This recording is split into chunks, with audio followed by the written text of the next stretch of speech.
Alhamdulillahirabbil alamin wassalatu wassalamu ala asyrafil anbiya'i wal mursalin wa ala alihi washabihi ajmain. Asyhadu an la ilaha illallah wahdahu la syarikalah wa asyhadu anna Muhammadan abduhu wa rasuluh la nabiyya ba'dah. Pertama dan utama sekali, marilah kita mengucapkan puji syukur kepada Allah Subhanahu wa taala yang telah melimpahkan rahmat dan karunia-Nya kepada kita bersama, sehingga dengan rahmat dan karunia-Nya itulah kita telah berkumpul di sekolah yang kita cintai ini dalam rangka mengadakan seminar penelitian budaya positif di sekolah kita ini. Kemudian salawat beriring salam tak bosan-bosannya kita kirimkan kepada junjungan kita, yakni Nabi besar Muhammad Sallallahu Alaihi Wasallam. Baiklah Bapak dan Ibu, saya sebagai pembawa acara akan membacakan acara pada hari ini. Yang pertama adalah pembukaan yang sedang berlangsung. Yang kedua, penyampaian materi seminar oleh saudara kita Penny Herlina MPD. Dan kemudian yang terakhir adalah penutup. Supaya lancarnya acara kita ini, marilah kita buka acara ini dengan membacakan basmalah. Untuk acara selanjutnya, kita serahkan kepada saudara Penny Herlina MPD untuk menyampaikan materi seminarnya. Pada Ibu Penny Herlina, kami persilahkan. Bismillahirrahmanirrahim. Assalamualaikum warahmatullahi wabarakatuh. Terima kasih kepada moderator yang telah memberikan kesempatan kepada saya untuk menyampaikan materi pada hari ini. Saya ucapkan juga terima kasih kepada Bapak dan Ibu guru yang telah menyempatkan waktunya untuk hadir pada hari ini dalam rangka seminar tentang penerapan budaya positif di sekolah. Baiklah Bapak Ibu semuanya, untuk menghemat waktu kita langsung saja kepada acara kita, yaitu pemaparan dari saya tentang budaya positif di sekolah dasar. Nah Bapak Ibu semuanya, topik kita pada hari ini yakni tentang disiplin positif dan nilai-nilai kebajikan universal. Selanjutnya yaitu tentang teori motivasi, hukuman dan penghargaan, restitusi. Kemudian keyakinan kelas, kemudian kebutuhan dasar manusia dan dunia berkualitas. Selanjutnya restitusi itu ada 5 posisi kontrol, dan restitusi itu nanti ada segitiga restitusi.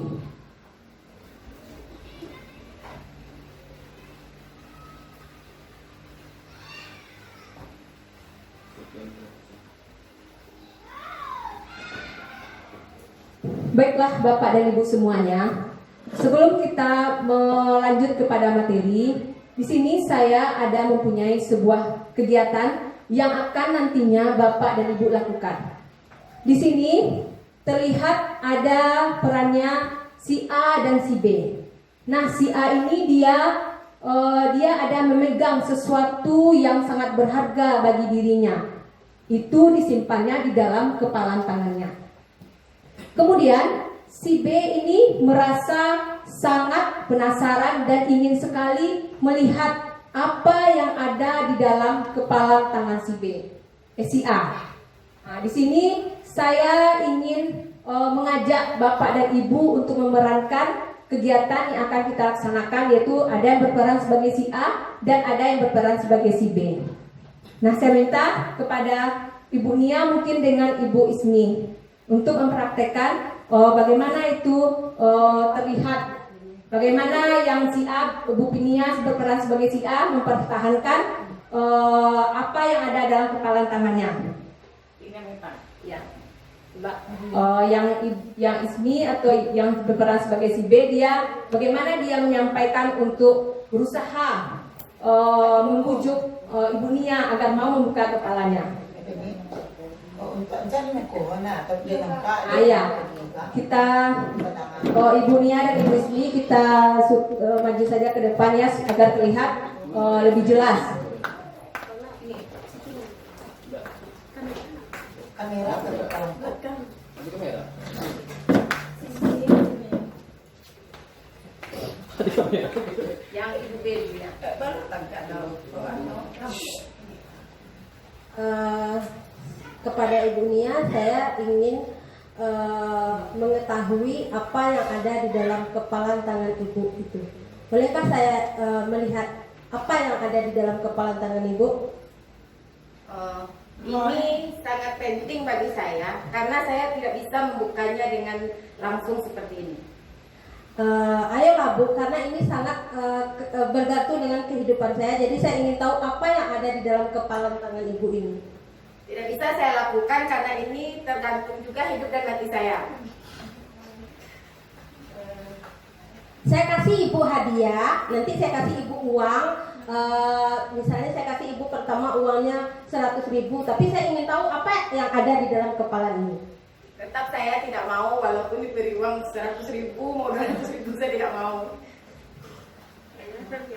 Baiklah Bu, kalau Ibu tidak mau ya sudahlah, saya pasrah saja, tidak akan mengetahui lagi apa yang ada di dalam kepala tangan Ibu ini. Ya, beri aplausnya terhadap Saya telah mempraktekkan tadi. Nah, tadi terima kasih kepada Ibu Nia dan Ibu Ismi yang telah mempraktekkan kegiatan kita mengepalkan tangan. Nah, kira-kira apa yang Bapak Ibu lihat dari kegiatan yang kita lakukan tadi?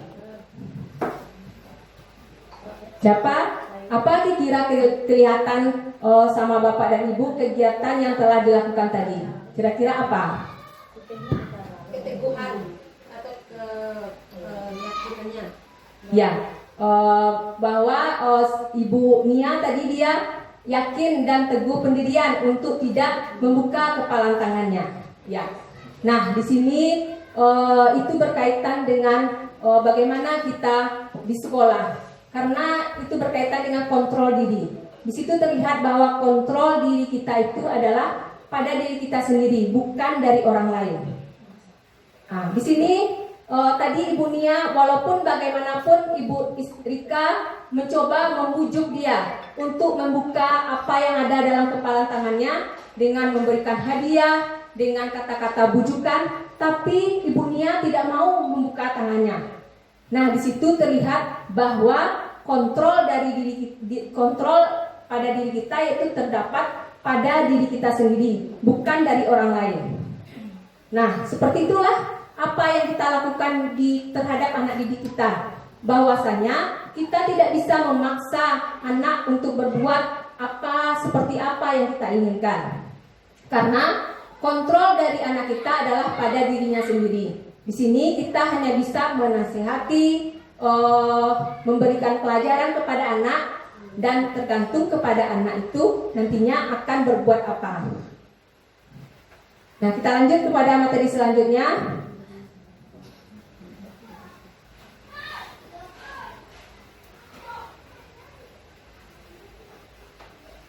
Nah, di sini terlihat ada bagiannya yaitu disiplin positif.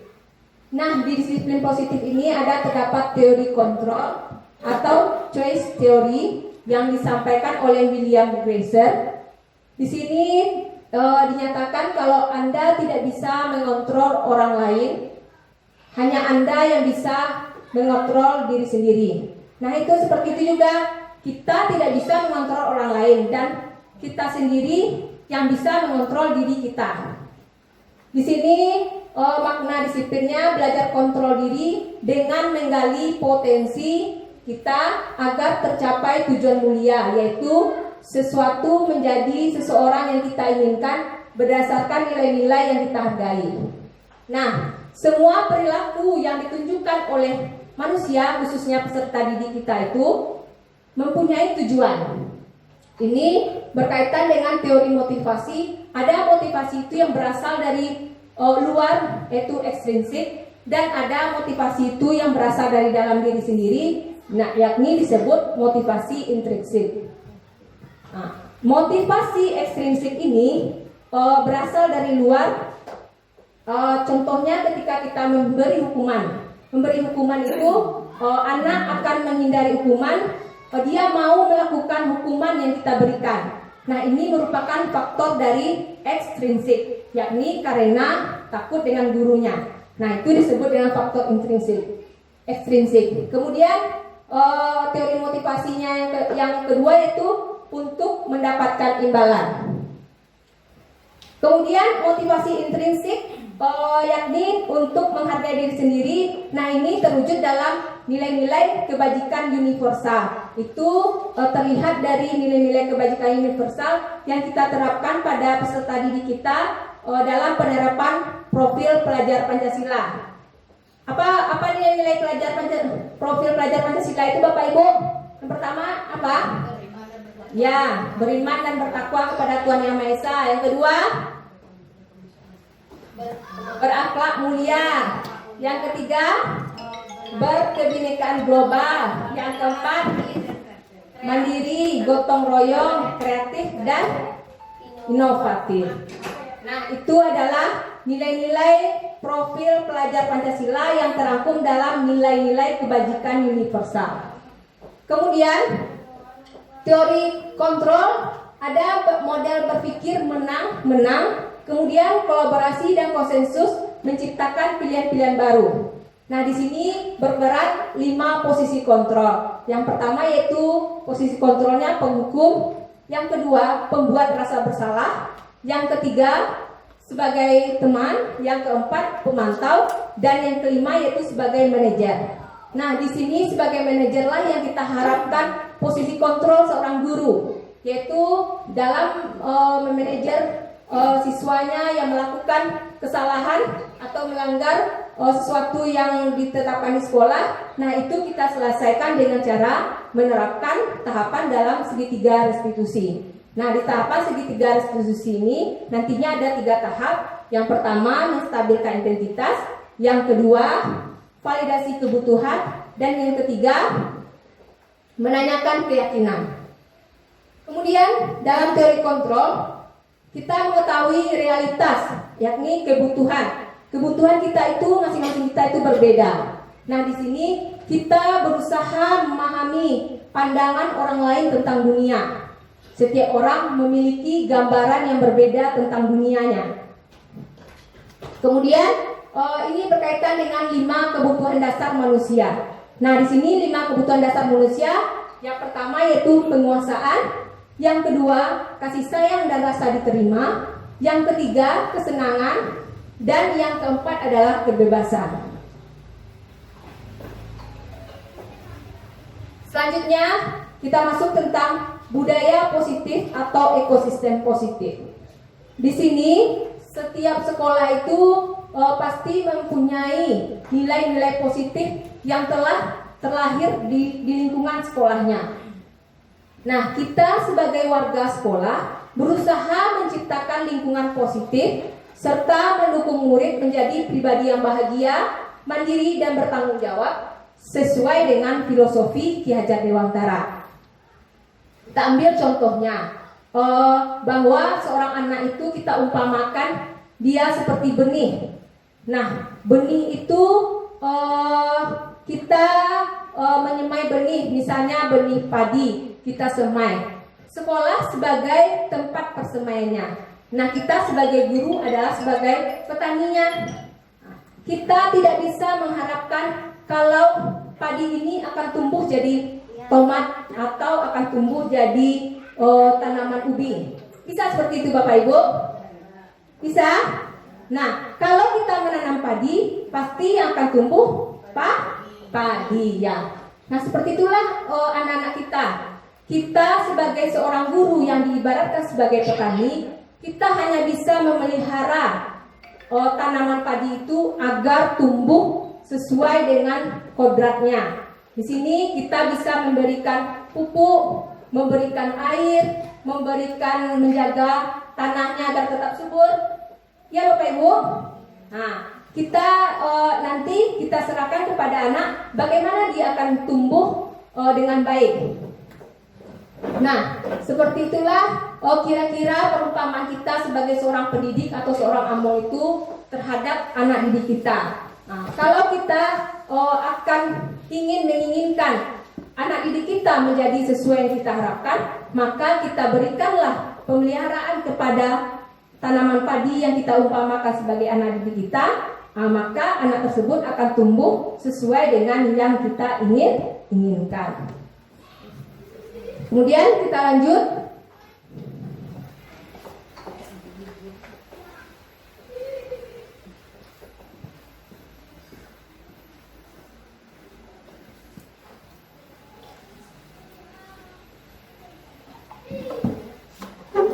Kemudian kita lanjut perubahan paradigma teori kontrol. Di sini ada ilusi kontrol.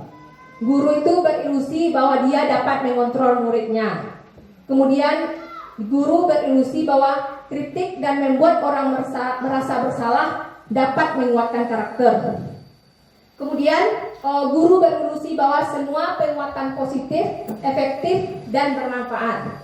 Selanjutnya ilusi bahwa orang dewasa memiliki hak untuk memaksa. Nah, inilah kita lihat paradigma yang telah terjadi dalam lingkungan pendidikan kita. Kita beranggapan kalau sebagai orang dewasa, sebagai guru mempunyai kekuatan untuk mengatur anak didik kita. Padahal tadi setelah kita praktekkan bahwa kontrol terhadap diri seorang manusia, khususnya anak didik kita, adalah terdapat pada dirinya sendiri. Kita tidak bisa memaksa. Walaupun ketika kita memaksa anak tersebut, dia menuruti apa yang kita inginkan, tetapi penerapannya untuk jangka panjang tidak akan terlihat, karena itu akan terlihat cuma pada jangka pendek. Pada saat kita memberikan sanksi kepada dia, kita memaksa dia takut kepada kita, maka dia akan menuruti. Namun untuk kedepannya belum tentu dia akan melakukan seperti itu. Nah, itulah yang akan berubah paradigma berpikir kita sebagai seorang pendidik, bahwasanya kita tidak bisa memaksakan apa yang kita inginkan terhadap orang lain. Selanjutnya kita masuk kepada disiplin positif dan nilai-nilai kebajikan universal. Di sini ada perubahan paradigma stimulus respon teori kontrol. Nah, siapa sesungguhnya memiliki kontrol? Nah, di sini ada stimulus respon dan teori kontrol. Pada stimulus respon, kita mencoba mengubah orang agar berpandangan sama dengan kita. Kalau dalam teori kontrol, kita berusaha memahami pandangan orang lain tentang dunia. Nah, di situ terlihat berbeda ya Bapak Ibu. Kemudian kita lanjut ke stimulus respon yang kedua, perilaku buruk dilihat sebagai suatu kesalahan. Nah, dalam teori kontrol, semua perilaku itu memiliki tujuan. Nah, ketika anak kita melakukan kesalahan, pasti dia memiliki tujuan. Untuk apa dia melakukan kesalahan? Nah, kita itu bisa menggalinya apa faktor yang menyebabkan anak tersebut melakukan kesalahan. Nah, itu nanti berhubungan dengan kebutuhan manusia tadi yang ada 5. Selanjutnya dalam stimulus respon, orang lain bisa mengontrol saya. Nah, dalam teori kontrol, hanya Anda yang bisa mengontrol diri Anda sendiri. Selanjutnya dalam stimulus respon, saya bisa mengontrol orang lain. Kalau dalam teori kontrol, Anda tidak bisa mengontrol orang lain. Selanjutnya dalam stimulus respon, pemaksaan ada pada saat bujukan gagal. Nah, jika kita membujuk orang lain itu gagal, maka kita akan melakukan pemaksaan orang itu harus berbuat seperti itu. Kemudian dalam teori kontrol, kolaborasi dan konsensus menciptakan pilihan baru. Nah, di sini terlihat kalau kita memberikan sesuatu kepada orang lain, kita berkolaborasi atau mendiskusikan bagaimana yang diinginkan orang itu dan bagaimana dengan keinginan kita, sehingga akan tercapai satu tujuan yang sama. Kemudian dalam stimulus respon, ada model berpikir menang dan kalah. Dan dalam teori kontrol, model berpikirnya menang dan menang. Selanjutnya kita masuk kepada apa makna disiplin. Disiplin ini berasal dari bahasa Latin, yakni disiplina, yang artinya belajar.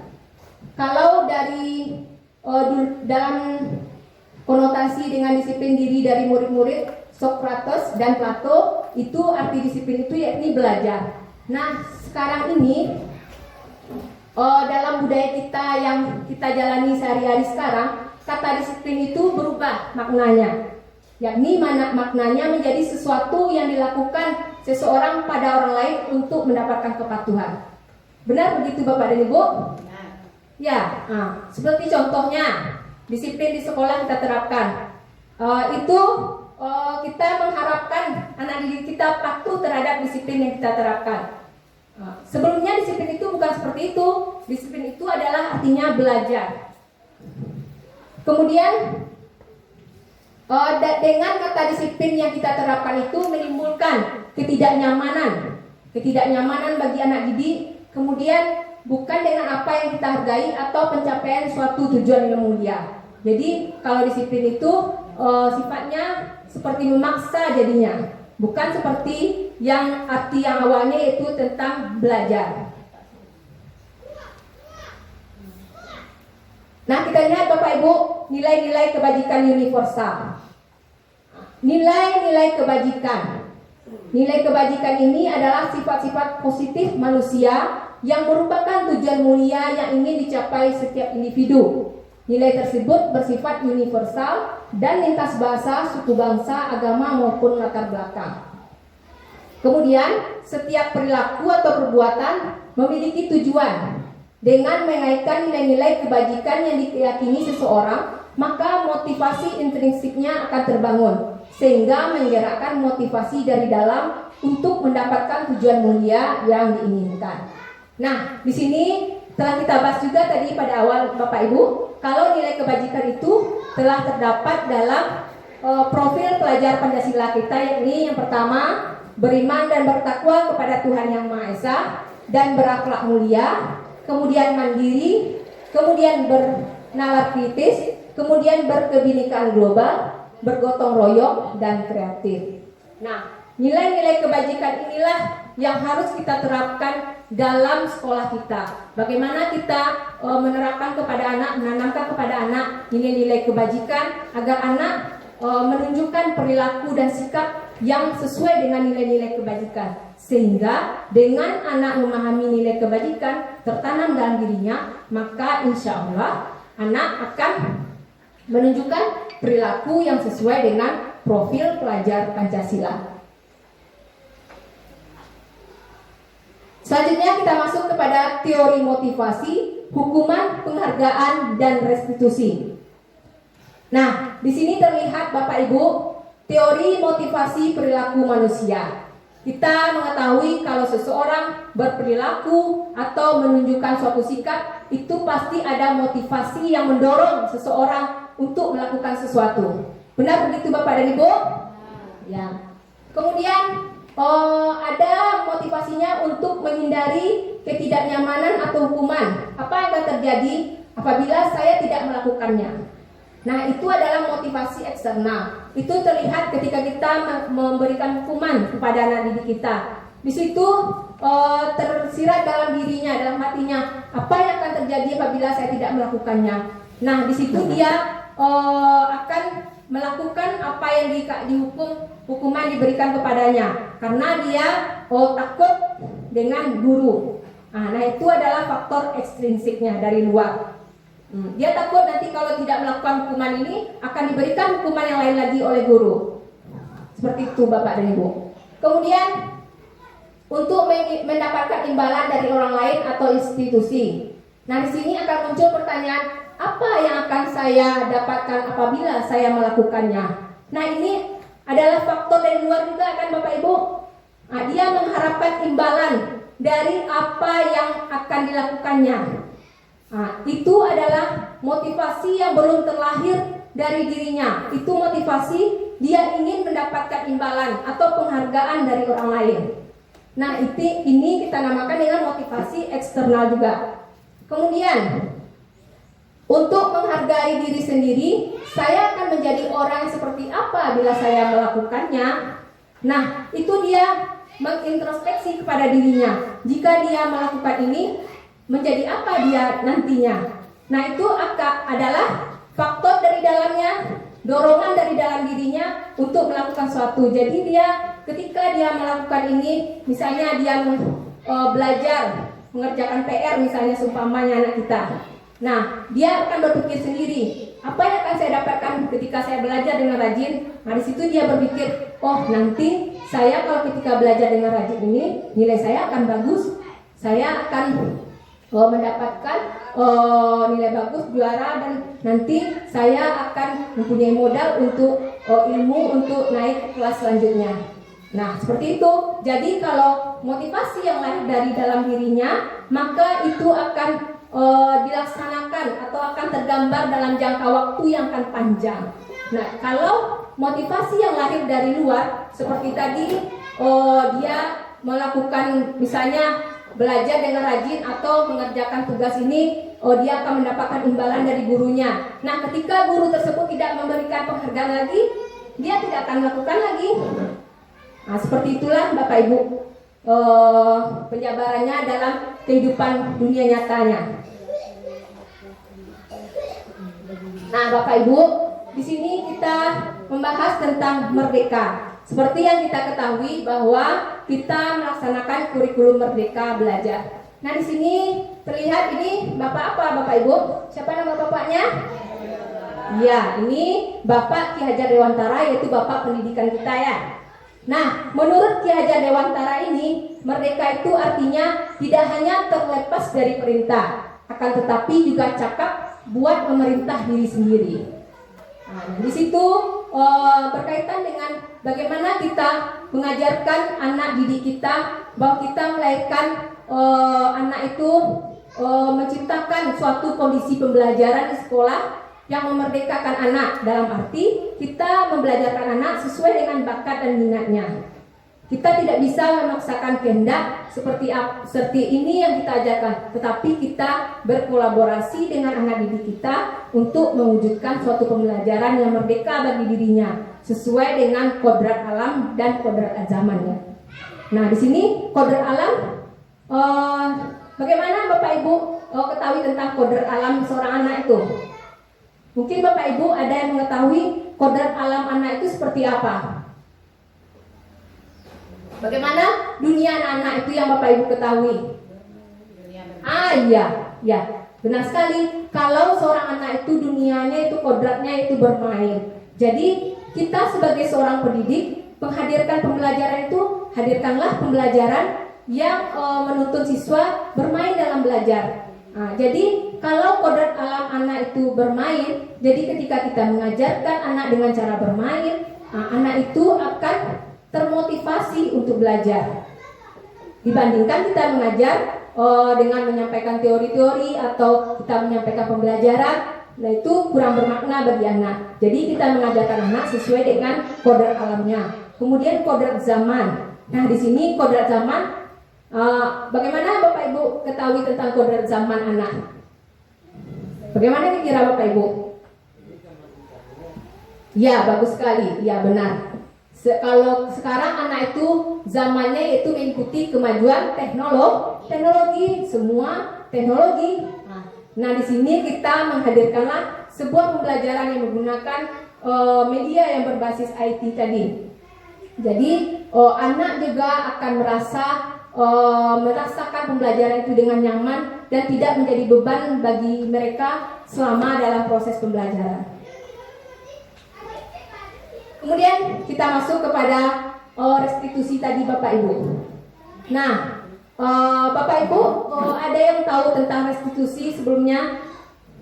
Pernah mendengar kata restitusi? Apa? Perbaikan, bagus, benar. Nah, di sini restitusi itu adalah proses menciptakan kondisi bagi murid untuk memperbaiki kesalahan mereka sehingga mereka bisa kembali pada kelompok mereka dengan karakter yang lebih kuat. Nah, di sini restitusi itu juga merupakan proses kolaboratif yang mengajarkan murid untuk mencari solusi untuk masalah mereka dan membantu murid berpikir tentang orang seperti apa yang mereka ingin menjadi tujuan mulia dan bagaimana mereka harus memperlakukan orang lain. Nah, di sini restitusi ini kita lakukan kepada anak yang mungkin melakukan kesalahan. Nah, kesalahan itu kita selesaikan dengan cara restitusi, yaitu mencari solusi bersama. Kita menanyakan pendapat anak, bagaimana mereka akan merubah perilaku yang mereka lakukan tersebut. Nah, Bapak Ibu, sini ciri-ciri restitusi. Restitusi itu bukan untuk menebus kesalahan, namun untuk belajar dari kesalahan yang mereka lakukan, memperbaiki hubungan, kemudian tawaran, kemudian kita bukan memberikan paksaan kepada anak didik kita. Kemudian juga restitusi ini menuntut untuk melihat ke dalam diri. Kemudian restitusi ini juga mencari kebutuhan dasar yang mendasari tindakan seorang anak itu melakukan kesalahan.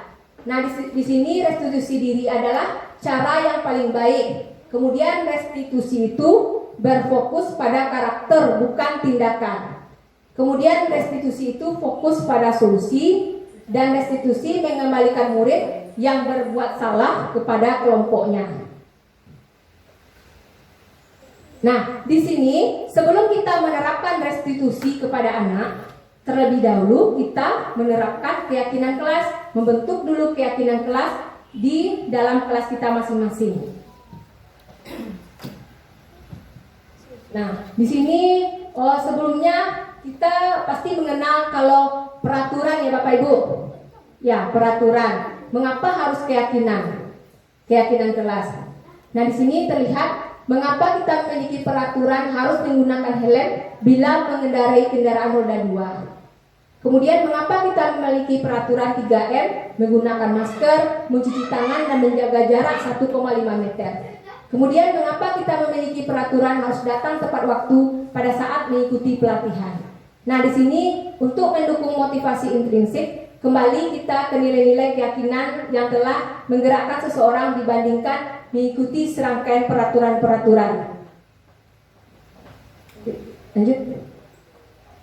Di sini kita lihat dihukum oleh penghargaan yang semula ada 5 unsur dan dalam risetnya menjadi 8.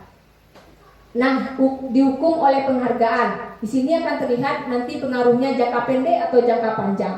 Kemudian penghargaan menghukum. Kemudian penghargaan itu mengurangi ketepatan. Kemudian penghargaan itu tidak efektif. Kemudian penghargaan merusak hubungan. Nah, di sini tadi kira-kira sudah kita bahas juga di awal-awal tadi ya Bapak Ibu. Nah, di sini penghargaan merusak hubungan seperti tadi juga. Ketika kita memberikan penghargaan kepada anak didik kita, maka bisa kita dalam belajar pintar sekali anak-anak ibu. Nah, di situ ada mungkin karakter anak didik kita kan berbeda Bapak Ibu. Ada anak didik itu memiliki karakter dia pendiam, atau dia pendendam, atau bagaimana suka iri, kan ada seperti itu Bapak Ibu. Nah, di sini akan mengurangi merusak hubungan. Nanti dia akan merasa iri dengan temannya itu. Kenapa ya? Si A selalu yang diberikan pujian sama ibu, sedangkan dia tidak. Nah, di sini akan merusak hubungannya dengan dia akan merasa marah kepada temannya, atau dia merasa tidak suka lagi dengan ibu guru yang selalu memberikan pujian kepada anak itu. Kemudian ada penghargaan menurunkan kualitas. Seperti tadi, kalau kita memberikan penghargaan kepada anak, ketika kita tidak memberikan penghargaan lagi kepada anak, maka kualitas yang semulanya bagus akan menjadi turun karena dia tidak mendapatkan lagi penghargaan dari gurunya. Kemudian juga penghargaan mematikan kreativitas dan penghargaan mengurangi motivasi intrinsik karena motivasi dia merubah perilakunya itu karena ingin mendapat sesuatu dari orang lain. Nah, di sini Bapak Ibu ada terlihat dalam sebuah tabel ini ada tindakan guru. Misalnya Bapak Ibu guru mencatat 100 kali di dalam buku kalimat, saya tidak akan terlambat lagi karena terlambat ke sekolah. Nah, di situ dia termasuk hukuman atau konsekuensi. Nah, di situ terlihat dia ada termasuk hukuman. Kemudian lari mengelilingi lapangan basket 2 kali karena terlambat hadir ke sekolah. Nah, di situ juga terlihat itu adalah sebuah hukuman. Kemudian murid diminta push up 15 kali karena tidak menggunakan masker ke sekolah. Nah, itu juga termasuk hukuman. Kemudian mengganti kertas tugas teman yang telah dicoret-coret. Nah, itu termasuk ke dalam konsekuensi. Kemudian membersihkan tumpahan air di meja karena tersenggol pada saat belajar. Itu termasuk kepada konsekuensi. Kemudian murid disuruh untuk mengenakan sepatu seharian di sekolah karena tidak menggunakan sepatu hitam. Itu adalah hukuman. Lari mengelilingi lapangan basket 2 kali karena terlambat 10 menit untuk pelajaran PJOK. Nah, itu termasuk konsekuensi. Di sini saya ingin menanyakan kepada Bapak Ibu, kenapa yang poin terakhir itu tadi dulu termasuk lari mengelilingi lapangan basket 2 kali karena terlambat 10 menit untuk pelajaran PJOK. Itu merupakan konsekuensi yang diterimanya. Jadi antara hukuman dan konsekuensi itu agak agak mirip ya kan Bapak Ibu. Nah, di sini yang poin terakhir ini, kenapa kira-kira Bapak Ibu dia termasuk kepada konsekuensi? Bagaimana kira-kira Bapak dan Ibu semuanya? Karena olahraga itu kan menyentuh lagi itu menyentuh pelajaran PJOK. Iya, benar sekali Ibu Emia. Bagus, iya, tepat sekali. Karena itu dia itu ceritanya dia itu terlambat ketika dia mengikuti pelajaran PJOK olahraga. Nah, dia datang setelah, kalau kita olahraga itu kan kita ada pemanasan dulu Bapak Ibu. Nah, dia terlambat, makanya diberi konsekuensi oleh gurunya untuk mengelilingi lapangan basket 2 kali. Nah, itu adalah konsekuensi yang diterimanya karena dia dalam pelajaran olahraga. Nah, di sini perbedaan hukuman dan konsekuensi tadi. Nah, di sini terlihat hukuman dan konsekuensi. Hukuman itu sesuatu yang menyakitkan yang harus terjadi, sedangkan pada konsekuensi sesuatu yang harus terjadi. Kemudian membuat anak sakit hukuman itu, fisik maupun hati, untuk jangka waktu yang lama. Nah, itu akan teringat oleh anak sampai dia dewasa nanti. Karena mungkin hukuman yang kita berikan mungkin terlalu berat, pasti akan teringat. Seperti kita juga kan Bapak Ibu, pasti kita teringat bagaimana kejadian yang kita rasakan waktu kita sekolah di TK atau di sekolah dasar. Nah, seperti itulah kira-kira. Kemudian kalau konsekuensi membuat anak merasa tidak nyaman dalam jangka waktu pendek. Nah, itu bedanya. Kalau hukuman dia merasa sakit atau merasa hatinya tidak enak, itu dalam jangka waktu lama. Sedangkan konsekuensi itu dalam jangka waktu pendek. Kemudian anak membenci kedisiplinan. Nah, dalam konsekuensi anak menghargai disiplin. Kemudian hukuman ini bersifatnya paksaan dan dalam konsekuensi itu stimulus dan tanggapan. Kemudian dalam hukuman mendorong anak menyakiti dirinya sendiri. Dalam konsekuensi mendorong anak agar mudah menyesuaikan diri. Kemudian dalam hukuman konsep diri melahirkan konsep diri bagi anak itu konsep dirinya buruk. Kemudian dalam konsekuensi dia melahirkan konsep dirinya baik. Kemudian dalam hukuman anak belajar untuk menyembunyikan kesalahan. Nah, di situ karena dia takut dihukum, dia berusaha untuk tidak menunjukkan kesalahannya itu. Dia ketika melakukan kesalahan berusaha untuk menyembunyikan dari guru karena dia takut menerima hukuman. Kemudian yang dalam konsekuensi anak belajar untuk mematuhi peraturan. Nah, dalam hukuman anak marah, rasa bersalah, dipermalukan, kemudian merasa tak dihargai. Dalam konsekuensi kehilangan hak, dibuat tidak nyaman, diasingkan untuk sementara. Nah, di sini kita lihat identitas kalau hukuman itu bersifat negatif, itu bimbingannya identitasnya akan gagal. Kemudian dalam disiplin itu identitasnya sukses. Disiplin itu ada penerapan konsekuensi tadi dan restitusi. Nah, hukuman itu sesuatu yang menyakitkan yang harus terjadi, sedangkan dalam konsekuensi sesuatu yang harus terjadi. Kemudian dalam restitusi itu merupakan pilihan.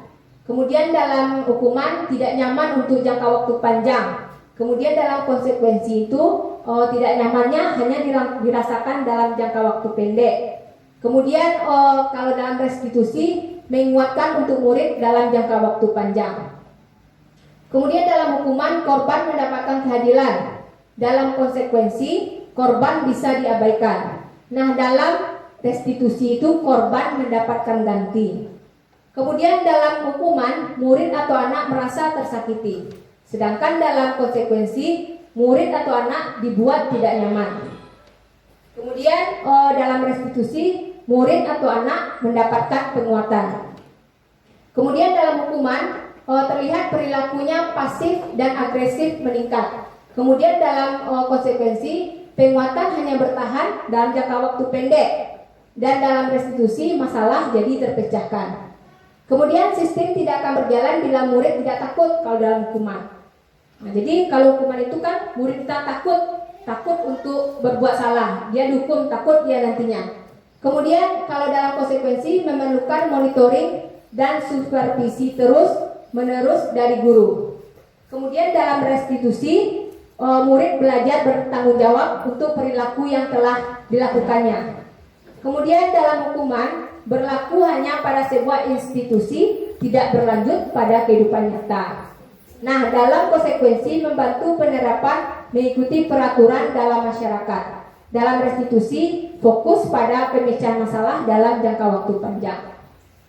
Nah, kalau dalam hukuman itu, peraturan itu kata-katanya kamu harus berbuat seperti ini, kamu harus mematuhi aturan. Nah, dalam konsekuensi itu kata-katanya apa peraturannya, mampukah kamu melakukannya? Kemudian terima kasih, tanggapannya seperti itu. Kemudian dalam restitusi kata-katanya apa yang kamu yakini, kemudian apa yang bisa kamu lakukan untuk memperbaiki masalah yang terjadi ini.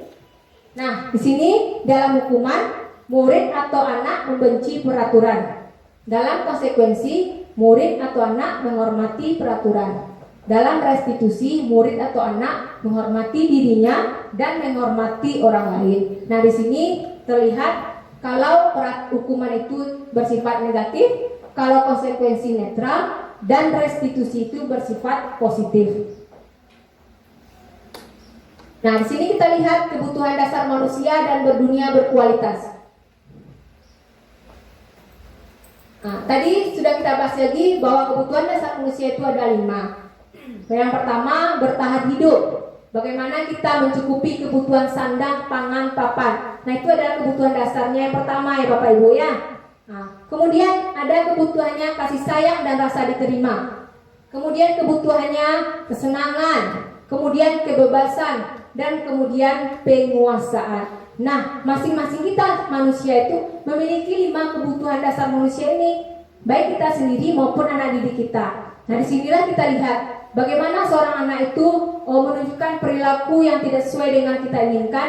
Kita lihat, kita teliti dulu. Kita lihat bagaimana, apa mungkin kira-kira kebutuhan dasarnya yang tidak terpenuhi. Disinilah tugas kita, peran sebagai seorang guru, melihat di mana anak melakukan kesalahan.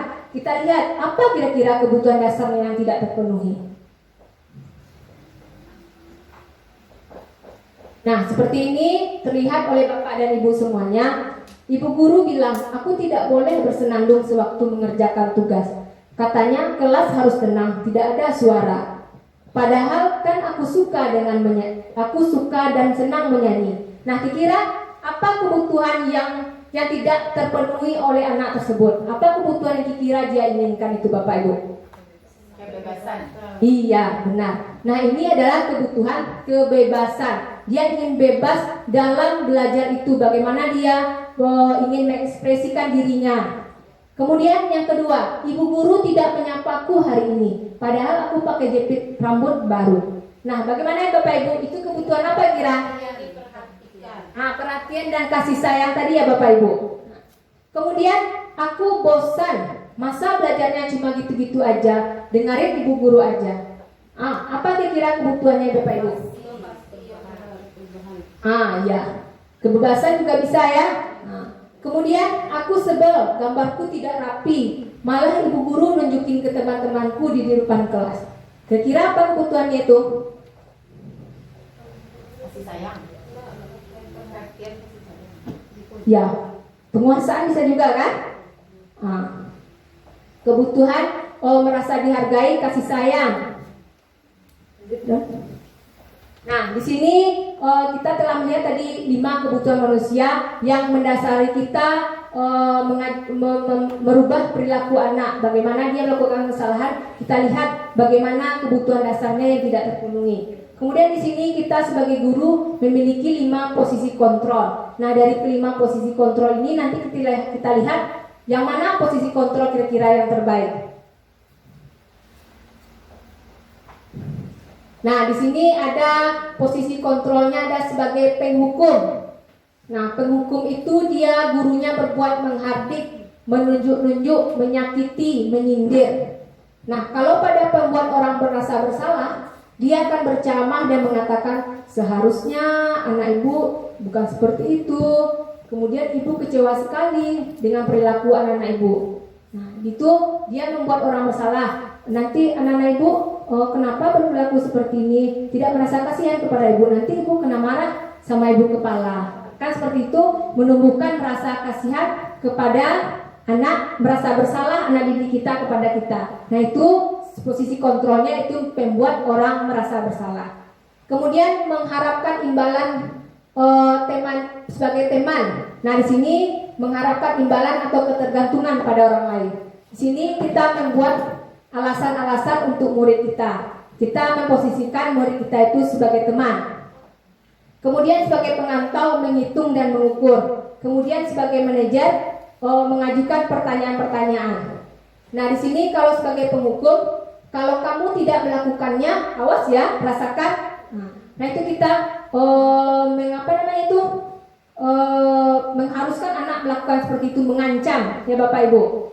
Kemudian kalau dalam pembuat orang merasa bersalah, kamu seharusnya sudah tahu. Ibu dalam sekali mengatakannya, ibu stres. Kalau sebagai teman, ayolah lakukan demi ibu. Masa kamu tidak mau?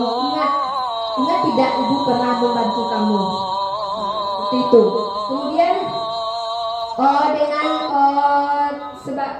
pemantau dia menanyakan pertanyaan seperti ini, apa peraturannya? Kalau sebagai manajer, apa yang kita yakini? Apa yang bisa kamu kerjakan untuk memperbaiki masalah?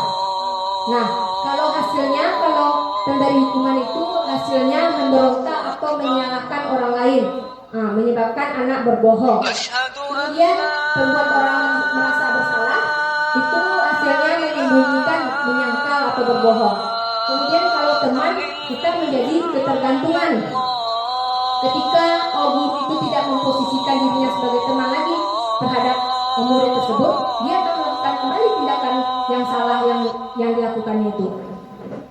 Kemudian dalam segi pemantau menyesuaikan diri bila diawasi. Kalau tidak diawasi, dia tidak akan melakukan perbuatan lagi. Kemudian sebagai manajer itu dapat menguatkan pribadi. Nah, disinilah kita seharusnya melakukan posisi kontrol bagi anak didik kita. Yang mana Bapak Ibu kira-kira posisi kontrol yang tepat kita terapkan di sekolah? Sebagai apa posisi kontrolnya? Ada sebagai penghukum, ada pembuat orang merasa bersalah, ada sebagai teman, ada sebagai pemantau, dan ada sebagai manajer. Ya, sebagai teman itu nanti anaknya akan merasa ketergantungan. Ketika kita tidak menjadikan dia sebagai teman lagi, dia kepada ibu yang lain dia akan menunjukkan perilaku yang salah. Nah, ya benar sekali Bapak Ibu bahwa kita harus menerapkan posisi kontrol itu yang sebaiknya yaitu sebagai manajer. Nanti akan berhubungan dengan bagaimana kita melaksanakan posisi kontrol sebagai manajer yaitu sesuai dengan segitiga restitusi tadi.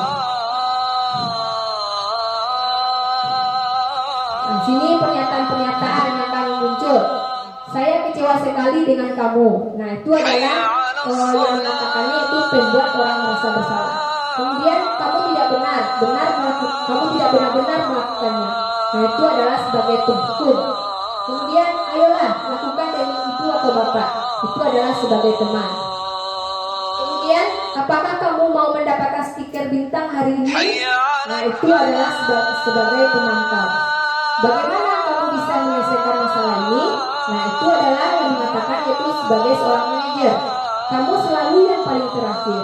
Itu yang dikatakan oleh seorang sebagai penghukum. Nah, kita lihat selanjutnya itu Bapak Ibu segitiga restitusi. Nah, di sini segitiga restitusi itu ada 3 tahapnya, yaitu yang pertama menstabilkan identitas, kemudian validasi kebutuhan, dan menanyakan keyakinan. Nah, ini kita lakukan ketika anak-anak kita melakukan kesalahan atau menunjukkan perilaku yang kurang baik. Nah, kita bisa menyelesaikannya dengan posisi kita sebagai manajer tadi dengan menerapkan segitiga restitusi. Nah, di sini tahapan pertamanya itu menstabilkan identitas. Ketika kita menstabilkan identitas, kita mengajukan pernyataan kepada anak. Setiap orang pasti pernah melakukan kesalahan. Jadi kita tidak menyalahkan anak langsung gitu, tapi kita menyampaikan pernyataan setiap orang pasti melakukan kesalahan. Kemudian kamu bukan satu-satunya yang pernah melakukan kesalahan ini. Jadi dia tidak merasa dia sendiri yang melakukan. Nah, jadi itu bersifat manusia itu pasti pernah melakukan kesalahan. Nah, di situ tahapannya itu menstabilkan identitas. Kemudian validasi kebutuhan. Nah, di sini kita bisa mengajukan pernyataan kepada anak. Kamu tentu punya alasan mengapa kamu melakukan itu. Nah, setiap orang pasti melakukan sesuatu perilaku yang salah, pasti ada alasan mengapa dia melakukan tersebut. Nah, itulah yang harus kita gali dalam diri anak. Kemudian, adakah cara yang lebih efektif untuk mendapatkan apa yang kamu butuhkan? Nah, adakah cara lain yang kamu bisa lakukan yang lebih baik agar apa yang kamu inginkan itu tercapai? Bukan dengan melakukan kesalahan ini. Kan seperti itu kita mengajukan atau membimbing anak. Kemudian ada yang menanyakan keyakinan. Nah, kita tanyakan kepada anak ibu, kemarin kita kan telah menyemakati nilai keyakinan kelas kita. Nah, anak ibu masih ingat kan apa keyakinan kelas yang kita telah tetapkan, kita telah sepakati bersama. Nah, di sini kita menanyakan keyakinan, kemudian kamu ingin menjadi orang seperti apa? Nah, begitu kira-kira pertanyaan yang akan kita ajukan kepada anak kalau kita melakukan posisi kontrol sebagai manajer dengan segitiga restitusi. Nah, di sini sebelum kita menerapkan segitiga restitusi, kita harus membuat dulu keyakinan kelas kita di sekolah. Kita meminta pendapat dari anak, apa kira-kira keyakinan kelas yang akan kita tetapkan di kelas kita masing-masing. Nah, keyakinan kelas ini berkaitan dengan nilai-nilai kebajikan universal tadi. Ya, selanjutnya. Nah, di sini kita terlihat perbedaan antara restitusi dan coaching. Coaching itu secara umum artinya membimbing seseorang yang terhormat mencapai tujuannya, yaitu dari titik A menuju titik B. Sedangkan restitusi itu berangkat dari pandangan bahwa membuat kesalahan adalah sesuatu yang manusiawi. Restitusi adalah sebuah pendekatan berdasarkan teori kontrol atau choice theory yang mengajarkan anak atau murid keterampilan disiplin diri, bertanggung jawab terhadap tindakan mereka, serta menolong anak atau murid agar dapat meninjau ulang dan bertindak sesuai dengan harapan mereka, yaitu seseorang yang mereka cita-citakan. Nah, jadi restitusi ini tuh berangkat dari kesalahan yang dilakukan. Nah, di sini kita akan meminta pendapat anak itu bagaimana dia kira memperbaiki kesalahannya, bukan saja menuruti aturan kita. Nah, jadi kita minta kepada anak bagaimana kira anak ibu akan memperbaiki kesalahan yang dilakukan itu. Bagaimana seharusnya, apa tindakan yang anak ibu lakukan. Misalnya ketika anak itu melakukan, dia berkelahi misalnya Bapak Ibu, berkelahi dengan temannya, kemudian kancing baju temannya lepas. Nah, di situ kita memanggil anak. Jadi kita tanya kepada anak, kira-kira anak ibu tadi kenapa melakukan hal seperti ini, nak? Nah, nanti dijawab oleh anak. Kemudian untuk mendapatkan kebutuhan apa yang anak ibu inginkan, apa kira-kira yang tindakan lain yang mungkin lebih positif yang anak ibu lakukan. Nah, kemudian menanyakan kepada anak, kalau anak ibu berkelahi seperti ini, itu akan menimbulkan bagaimana Apakah dampaknya baik bagi kita? Nah, seperti itu. Kemudian kita tanya, kemarin kita telah menerapkan keyakinan kelas kita atau keyakinan sekolah. Bagaimana? Apakah tindakan anak ibu telah sesuai dengan keyakinan yang telah kita tetapkan? Nah, seperti itu. Jadi dari keyakinan yang telah kita tetapkan itu bersama, jadi timbul dorongan dari dirinya sendiri untuk memperbaiki kesalahan yang dia lakukan. Bukan karena dia takut dengan guru atau karena dia mendapatkan imbalan. Nah, jadi itu adalah proses memperbaiki kesalahan yang dilakukannya, yaitu dari dorongan dalam dirinya sendiri. Nah, itu insya Allah akan tertanam dalam diri anak kita dalam jangka waktu yang panjang. Karena kita kembali lagi kepada kita sebagai manusia hanya bisa memberikan sesuatu yang terbaik, bimbingan kepada anak didik kita. Namun perubahan yang terjadi pada anak didik kita tidak bisa kita jamin di kemudian hari, Bapak Ibu. Seperti itu. Kemudian juga kita sebagai seorang guru harus berusaha untuk memberikan yang terbaik kepada anak didik kita. Nah, dengan usaha yang maksimal, mudah-mudahan hasil yang kita dapatkan akan maksimal juga.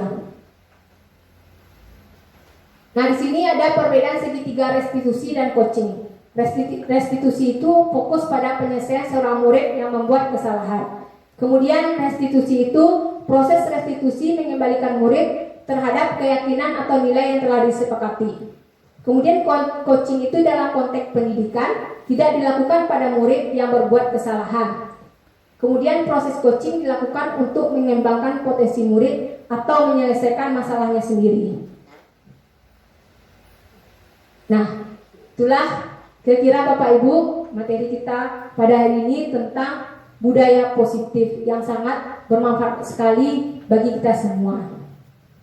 Nah, itulah penyampaian dari saya kira-kira pada hari ini. Kalau ada kesalahan, saya mohon maaf. Semoga ilmu atau penyampaian yang saya berikan ini dapat bermanfaat bagi Bapak dan Ibu sekalian. Dan jika ada kesalahan dalam penyampaian materi, ada kesalahan kata atau penyampaian yang tidak bagus, saya mohon maaf kepada Bapak Ibu semuanya. Dan saya akhiri dengan Assalamualaikum warahmatullahi wabarakatuh. Saya kembalikan kepada moderator. Nah, apa milih di media suara?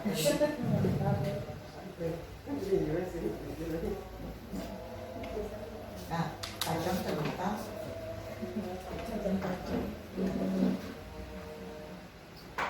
Demikianlah seminar apa?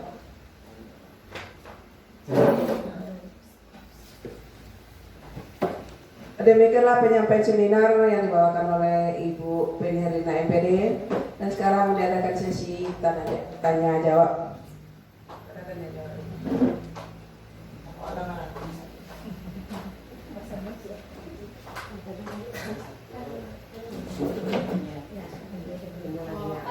Baiklah Bapak dan Ibu, mungkin ada Bapak dan Ibu yang ingin bertanya. Nanti akan saya coba jawab sesuai dengan kemampuan saya Bapak Ibu ya. Nah, siapa yang kira yang mau menyampaikan saran atau pertanyaan terkait materi kita pada hari ini? Ya, Ibu Pita. Ya, kepada Ibu Pita saya persilahkan.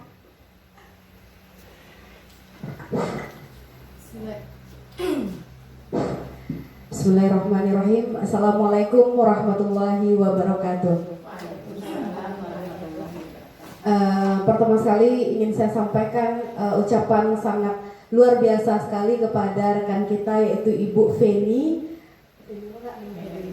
Penny Herlina MPD yang sudah memberikan atau memaparkan materi terkait dengan budaya positif di lingkungan sekolah. Itu banyak sekali ilmu yang kita dapatkan tadi dari paparan materi yang disampaikan.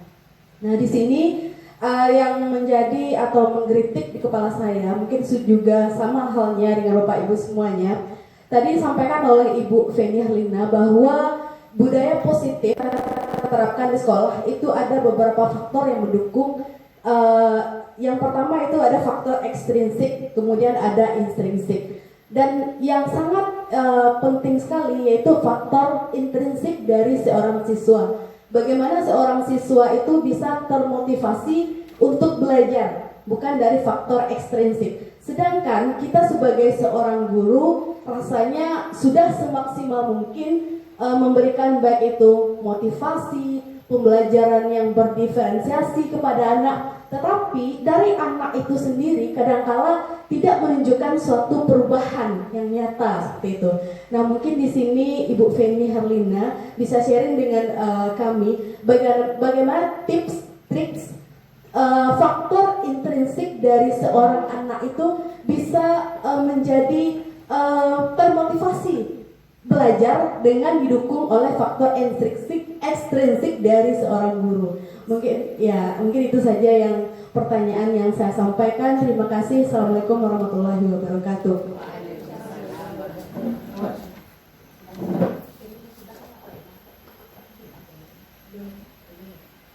Baiklah, terima kasih kepada Ibu Pita yang telah menyampaikan permasalahannya yang terjadi kira-kira dalam lingkungan sekolah ya, yang rata-rata kita rasakan selama kita melaksanakan proses pembelajaran.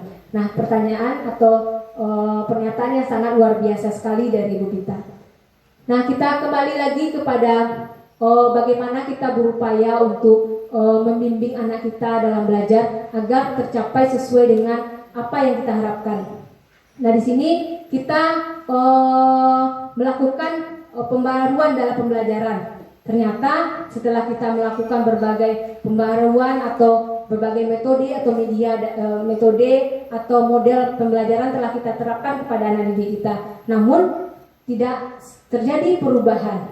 Nah, disitulah kira-kira kita dengan segitiga restitusi tadi Bapak Ibu. Nah, di sini kira-kira kita lihat bagaimana kita lihat apa kira-kira kebutuhan dasar yang mendasari anak tersebut tidak juga bagus hasilnya dalam belajar. Nah, mungkin selama ini kita melakukan pembelajaran belum maksimal atau bagaimana. Kita coba dulu teliti kepada anak.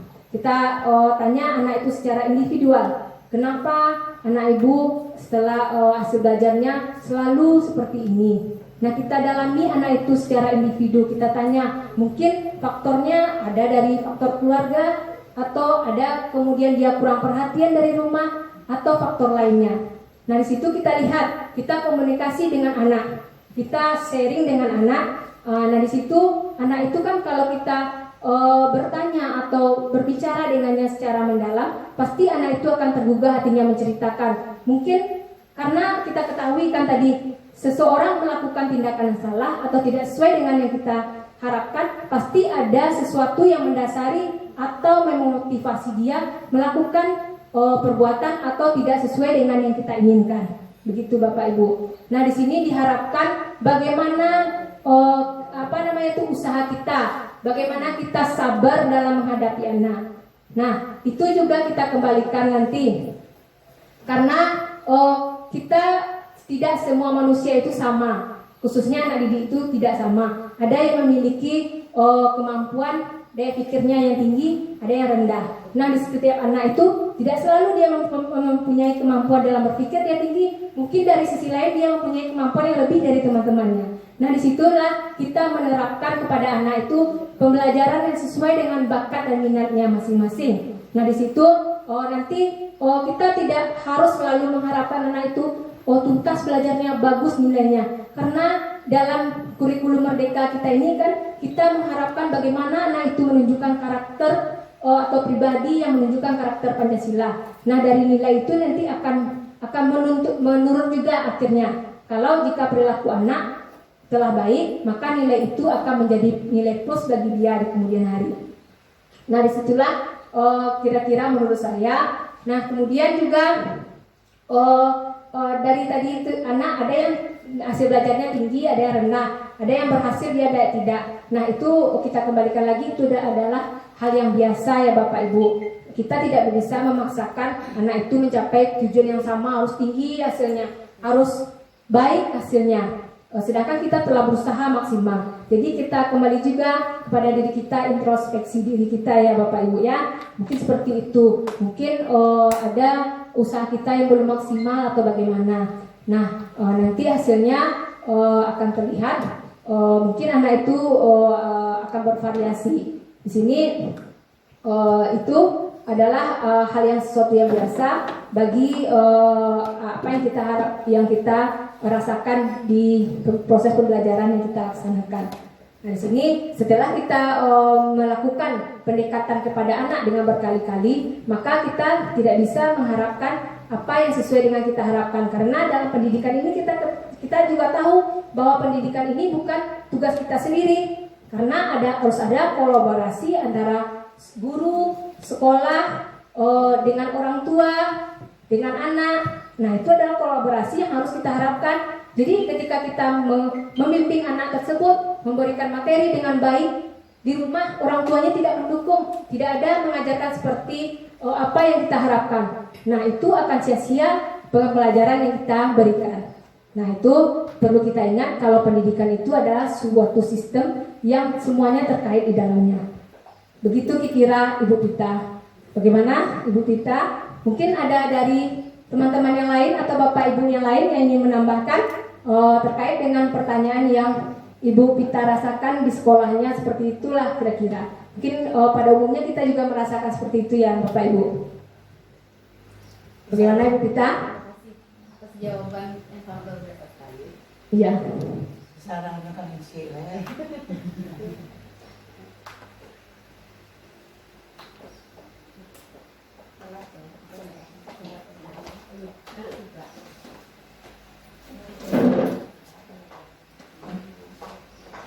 Demikianlah seminar kita pada hari ini. Mudah-mudahan dengan adanya seminar penerapan budaya positif sekolah, mudah-mudahan kita dapat menerapkannya di sekolah kita masing-masing dan sesuai dengan apa yang kita harapkan. Saya sebagai pembawa acara mengucapkan mohon maaf, dan mari kita tutup acara kita ini dengan membacakan hamdalah. Assalamualaikum warahmatullahi wabarakatuh. Waalaikumsalam.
Tell me that you're ready to go. Tell me that you're